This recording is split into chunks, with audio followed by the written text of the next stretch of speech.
ஆச்சி கொழுக்கட்டை மாவு வந்தாச்சு. ஆச்சி கொழுக்கட்டை மாவிற்கு கொழுக்கட்டை அச்சை கேட்டு வாங்குங்கள்.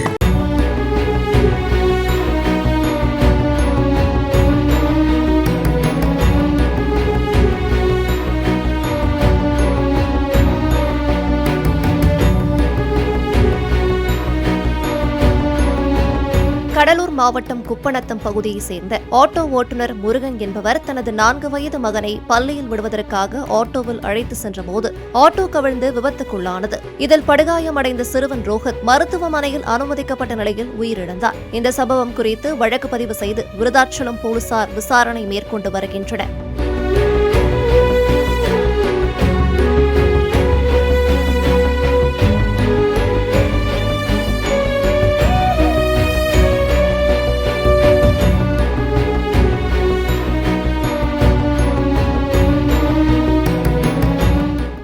ஆச்சி கொழுக்கட்டை மாவு வந்தாச்சு. ஆச்சி கொழுக்கட்டை மாவிற்கு கொழுக்கட்டை அச்சை கேட்டு வாங்குங்கள்.